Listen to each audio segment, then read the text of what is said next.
My name is Burke Hedges, author of the best-selling book, The Parable of the Pipeline.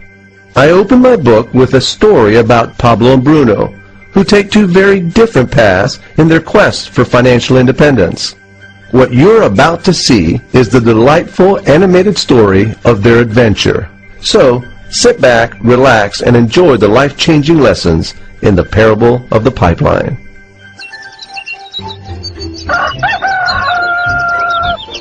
Far away, in a small village, near a beautiful valley, lived two friends, Pablo and Bruno. They were both young and dreamed of a better life for themselves. They'd often discussed their dreams about how they would become the most successful men in the village. They weren't afraid of hard work, and they searched for opportunities to help realize their goals and achieve their dreams. One day, an opportunity presented itself.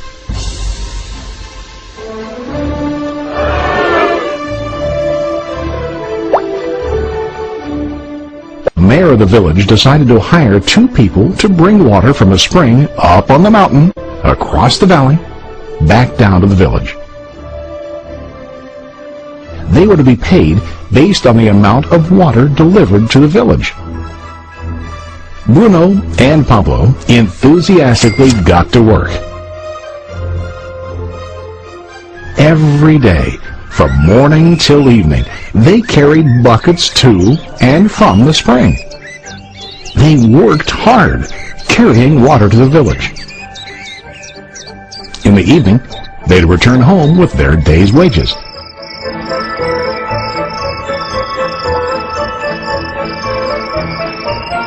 Bruno was satisfied with his work and the money he earned. He was sure that with this work he could achieve his dreams. Bruno thought that to increase his wages he could use bigger buckets to bring more water each trip. He believed with a larger income he would soon be able to buy a cow and the house that he dreamed about.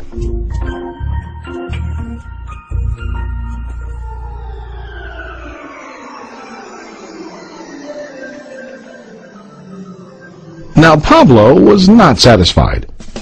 At the end of the day, his back and hands ached, and he was exhausted. He was looking for an easier way to earn more. One day an idea occurred to Pablo. He imagined building a pipeline to deliver the water from the mountain spring to the village. With this pipeline, he could get more water to the village without carrying buckets back and forth from the spring to the village. Soon, he got very excited about his idea and began to plan. Pablo, of course, shared his idea with his friend Bruno and asked him to join with him to work on and help build the pipeline. Bruno thought the idea was crazy. All Bruno could think about was what his money could buy today and how to get it quicker. He felt that building a pipeline would slow him down and delay him in achieving his goals. Instead, Bruno got bigger buckets and went more often back and forth, fetching water. He was sure that with this method, he could make more money. Pablo decided to build the pipeline on his own. He understood that it would not be easy to build, and it would take time to complete the pipeline. Pablo knew that it could take several years to finish, but he set his mind on his goal. Every day he worked and carried water like before. But on weekends and during his spare time, he worked hard to dig in the rocky soil and build his pipeline. In the first month, there was little to show for his work.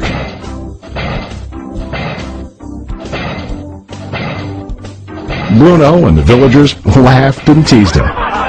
They called him Pablo the Pipeline Man. During this time, Bruno's income doubled. He already bought a cow and a bigger house. His lifestyle changed. He now spent time after work in the bar, enjoying his hard-earned wages from delivering water.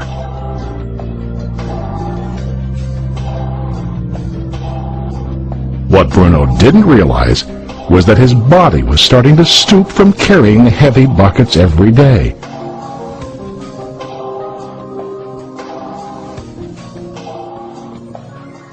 His face looked worn and his body tired.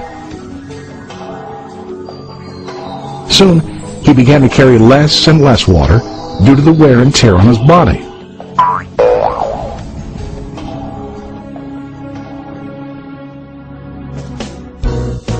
Month after month, Pablo worked. Soon a year passed, and then a second year.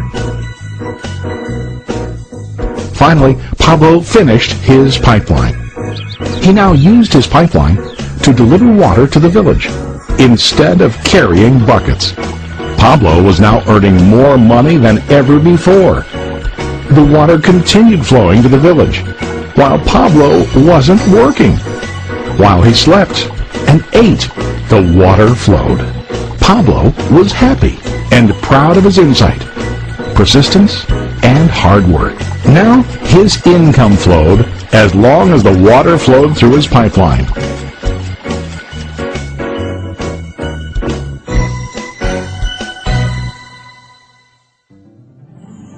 The story of Bruno and Pablo is a reflection of life.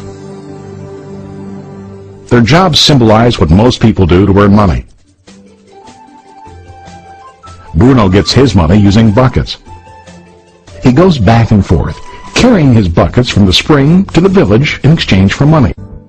To increase his income, he either has to go more frequently to the spring or to use larger buckets.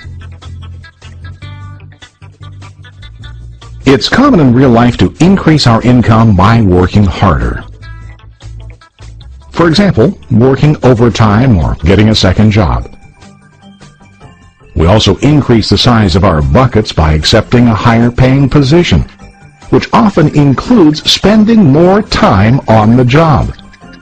Most of us exchange time for money like Bruno. We know that every person has only 24 hours in the day and that it's not possible to use all our time to work.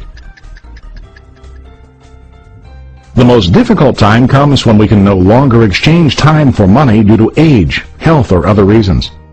Then, our income stops.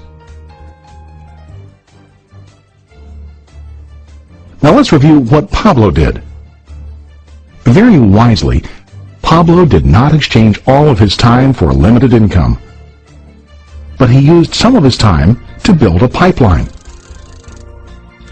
He knew that the pipeline would bring ongoing income as long as the water flowed.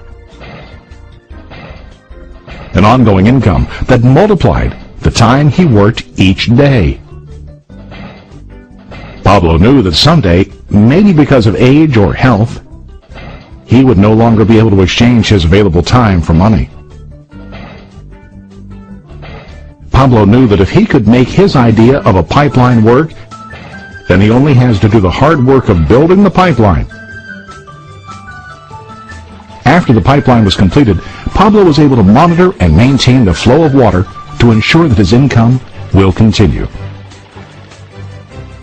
Pablo has shown us that to earn an income, we don't always have to directly exchange time for money. There really are better ways. How about you? Are you still like Bruno, who directly exchanges time for money? Or do you want to be like Pablo, building and maintaining a pipeline for ongoing income? If you are interested in the idea of building your own pipeline, contact the person who lent you this presentation. You can start building your pipeline today.